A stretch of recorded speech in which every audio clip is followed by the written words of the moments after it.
At 67, I believed my life was finally mine to quietly author, my reputation built over decades, an unshakable anchor. But a shocking betrayal, cloaked in cold legal jargon, shattered that illusion. They thought they were merely claiming my past. They had no idea they were igniting a fire that would redefine my future. At 67, you learn to cherish a certain kind of quiet. It's not the absence of sound, but the presence of a chosen rhythm, a life composed in a key of your own choosing. For me, that rhythm was the morning sun slanting across the worn spines of the books in my study, the gentle clink of my ceramic teacup against its saucer, the predictable Boston seasons transforming my small, meticulously tended garden into a cycle of bloom and slumber. My life, post-retirement from a long career as a professor of criminal law, was a fortress of tranquility I had built brick by brick. My income was a simple, stable equation, my university pension and the royalties from my books. But to call them books feels like a disservice. Vance on jurisprudence and the architecture of justice weren't just ink on paper. They were the tangible form of my life's work. They held the thousands of hours I'd spent wrestling with the very nature of right and wrong, the late nights fueled by black coffee, the intellectual battles fought and won on paper. They were used in law schools from Stanford to the Sorbonne, and occasionally I'd receive an email from a young, earnest student, grappling with a concept I'd spent a year of my life trying to articulate. That name, Dr. Alina Vance, etched onto their spines, was the mark of my identity, an anchor of professional dignity more profound than any marriage certificate ever had been. That certificate, the one binding me to Richard Vance, had been dissolved 5 years ago. 30 years we'd been married. I had been the bedrock on which he built his empire. I hosted the stilted dinner parties, charmed the partners' wives, and provided the stable, academic-tinted home life that allowed his ambition to flourish, unchecked. I watched him and supported him as he climbed from a junior associate to the chief legal counsel for Geosolutions, a soulless titan in the global energy sector. His ambition was a force of nature, a relentless tide that eventually eroded all the intimate coastlines of our life together, leaving behind a sterile expanse of what I mistook for professional respect. I held no illusions about lingering affection, but I assumed a basic decency remained, a nod to 3 decades shared.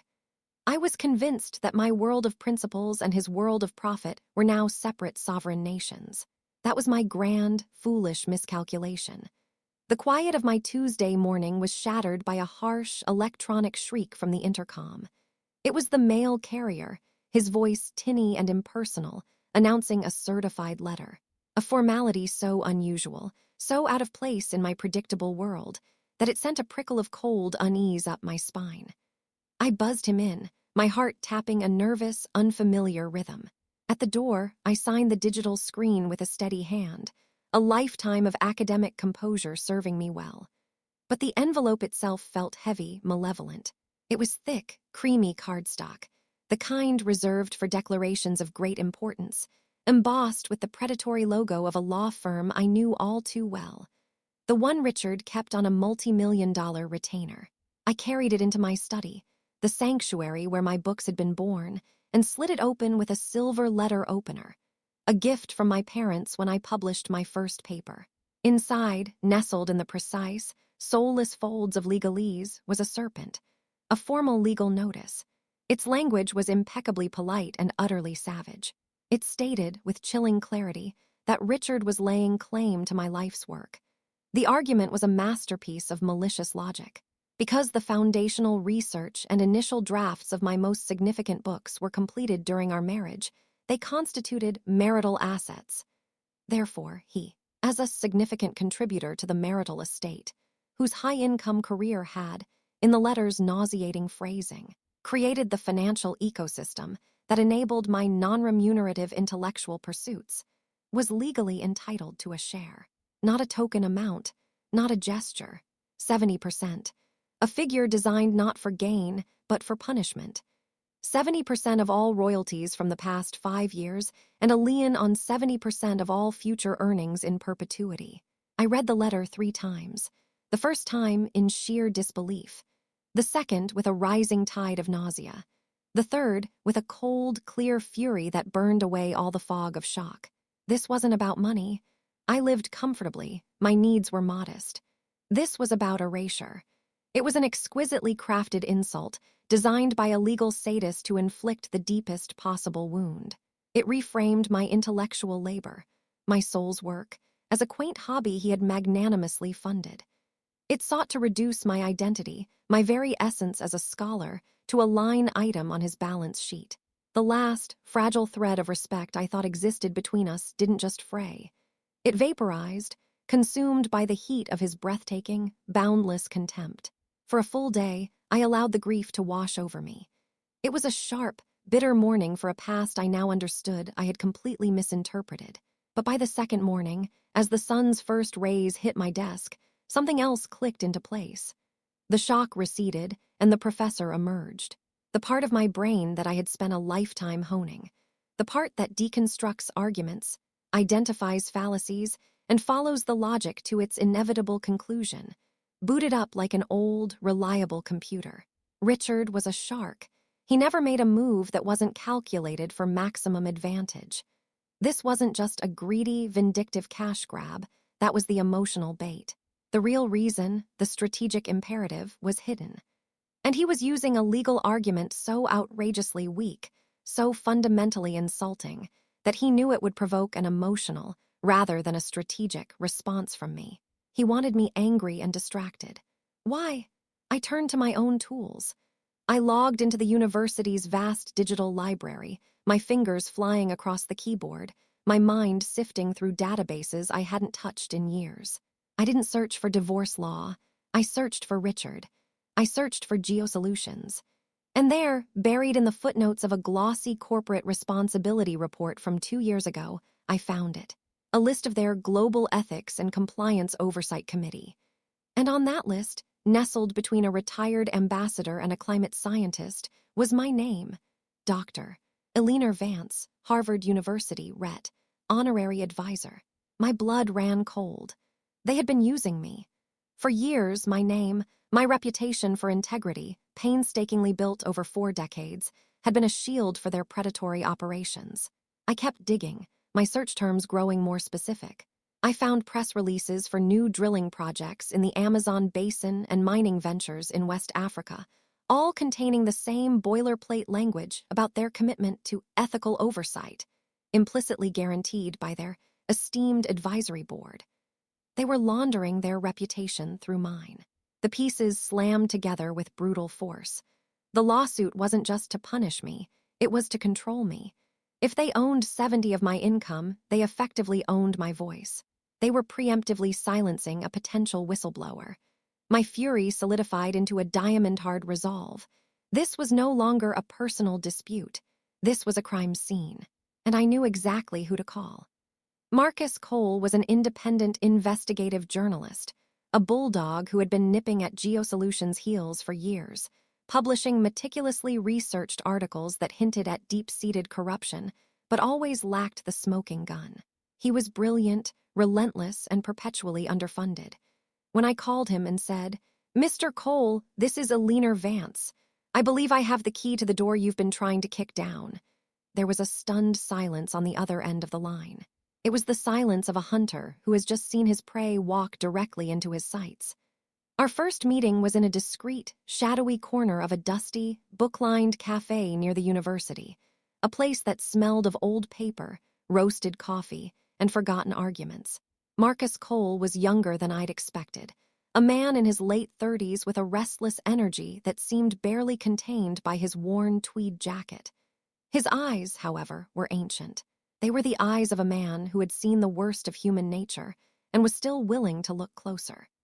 He listened intently as I laid out the situation, his initial professional skepticism melting away as I connected the dots between Richard's predatory legal attack and the company's appropriation of my name.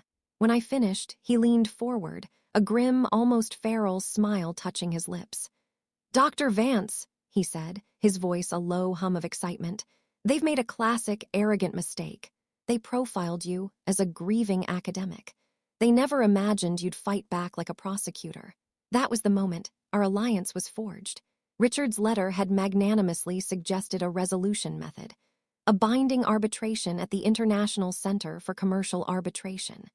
It was his chosen battlefield, a private, corporate-friendly venue where powerful men in expensive suits settled disputes quietly, away from the prying eyes of the public and the press. He was a king in that world. He assumed I would be intimidated, out of my depth, a lamb to the slaughter. "Perfect," I told Marcus, a cold, crystalline sense of certainty settling over me. "We will accept his terms. We will walk onto his stage, and we will rewrite his play." For the next 6 weeks, I inhabited a dual reality.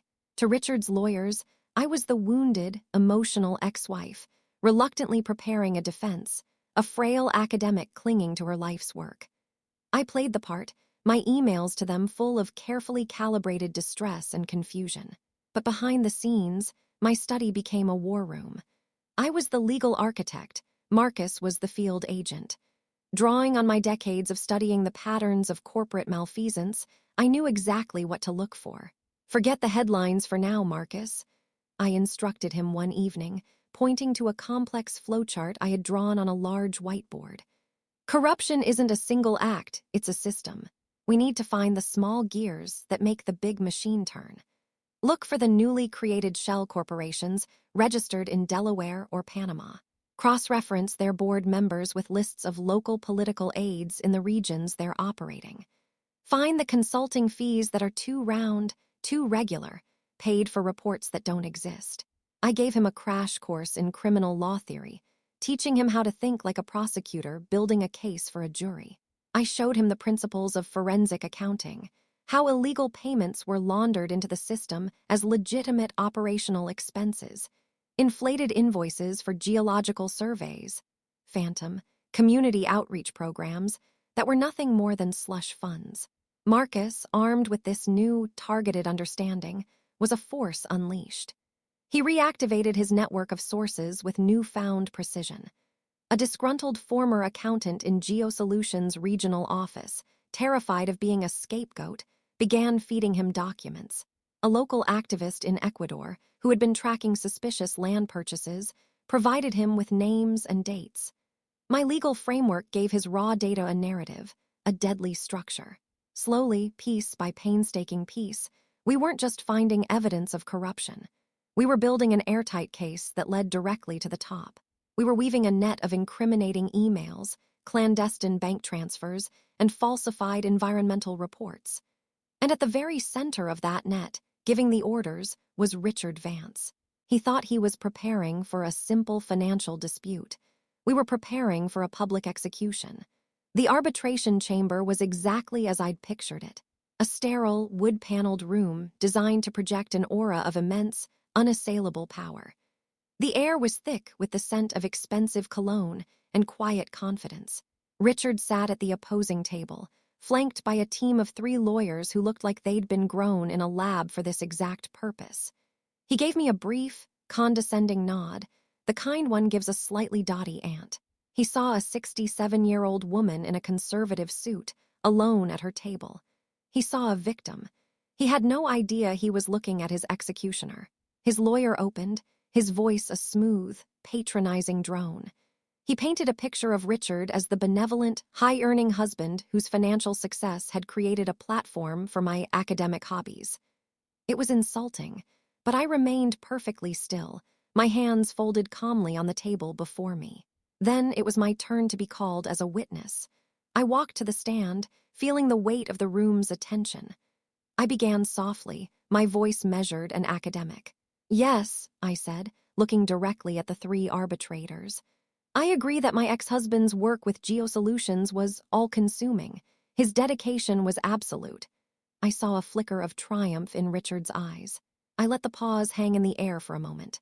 "In fact," I continued, my voice gaining a new, harder edge, "his dedication was so profound that it seems he wanted to make me a part of the company's success. An integral part." I placed my first exhibit on the projector. It was the GeoSolutions Corporate Responsibility Report, with my name and title, Honorary Advisor, circled in red. I was, of course, deeply flattered to be included on their ethics committee. even though I was never formally invited to join or consulted on any matter of substance. A murmur went through Richard's legal team. He shot them a dark look. My name, it seems, was my primary contribution. For example, it was used on the application documents for environmental permits for the Rio Santiago project in Ecuador. My next exhibit was that very application, obtained by Marcus. My name was prominent on the second page. And so, feeling a sense of academic duty, I began to take my unsolicited role as an advisor seriously. I conducted some research. Then I unveiled the heart of our work. One by one, I presented the evidence Marcus and I had compiled, not as a jumble of facts, but as a lecture in criminal enterprise. I showed them the emails from Richard to his regional manager, with the subject line, Vance Reputation Management, explicitly instructing him to leverage Dr. Vance's name to soothe regulatory concerns. I presented the flowchart showing the $2 million consulting fee paid to a Panamanian shell company whose sole director was the brother-in-law of the Ecuadorian minister who signed the permit. I displayed the falsified environmental reports, contrasting them with satellite imagery showing the true extent of deforestation. With each slide, I built my case, my voice the calm, authoritative instrument of a professor delivering a final, irrefutable proof. So you see, I concluded, turning my gaze fully on Richard for the first time, his face a mask of waxy disbelief. This claim on my royalties was never about marital assets. It was about ensuring my silence. It was a desperate, illegal attempt to financially cripple a witness he himself had created, to prevent her from exposing the systemic fraud upon which his entire career was built. The room was utterly silent. Richard's face had collapsed. In that moment, he wasn't a titan of corporate law. He was just a criminal, finally understood. The aftermath was swift and brutal. The lead arbitrator, a former federal judge with a face like carved granite, immediately suspended the proceedings. He didn't even deliberate. He simply declared that the evidence presented went far beyond the scope of a commercial dispute and fell squarely into the realm of criminal conspiracy. He announced, in a voice that left no room for argument, that the entire evidentiary record would be handed over to the U.S. Department of Justice and the Securities and Exchange Commission. Panic erupted at Richard's table. The feigned calm shattered, replaced by frantic, whispered arguments. Richard just sat there, frozen, a man who had watched his own carefully constructed world get dismantled, piece by piece, in front of his eyes. The news broke the next morning. Marcus Cole's story, now backed by an arsenal of irrefutable proof, was the lead feature on a major news outlet's website. The headline was devastating. GeoSolutions' ethical veneer stripped bare, bribery, fraud, and the weaponization of an academic's reputation. Within 24 hours, GeoSolutions' stock went into freefall. The board of directors, in a desperate act of self-preservation, convened an emergency meeting and summarily fired Richard, issuing a public statement that they were shocked and appalled by the actions of their former chief counsel and would cooperate fully with all investigations. Weeks later, the final blows landed. Richard Vance, the man who had wielded the law as both a sword and a shield, was officially disbarred for professional misconduct, perjury, and moral turpitude. The life he had built on a foundation of intellectual theft and intimidation was over. He was, in the end, just another disgraced lawyer facing a battery of federal charges, his name forever a synonym for corporate hubris and spectacular downfall. 6 months later, the dust had settled. The legal storms had moved on, leaving behind a profound and welcome quiet. My study was once again a place of peace, but it was a different kind of peace now, not a retreat from the world, but a command center for my new purpose. Yesterday, I held a small press conference. I announced the formation of the Vance Foundation for Anti-Corruption Law. With a simple signature, I redirected the full stream of my book royalties, past, present, and future, to its endowment. The very funds Richard had tried to steal would now be used to fund the work of people like Marcus Cole, tenacious journalists, under-resourced public interest lawyers, and international watchdogs dedicated to holding corporate power accountable. This morning, I sat in my armchair, a cup of tea warming my hands, and watched the sun stream through the window. The news segment about the foundation was playing softly on the television. My name was being spoken, but it no longer felt like something that could be stolen or misused. It felt like my own again. I hadn't just defended my legacy, I had transformed it. My life's work was no longer confined to the pages of a book. It was now a living, breathing entity in the world, a shield for the brave. A quiet smile touched my lips. I felt no triumph, no lingering anger. Only a deep, resonant sense of freedom and the calm certainty that my own chapter was, finally and truly, mine to write. Thank you all for listening to my story today. It's so important for us to remember that our value isn't determined by those who try to diminish us.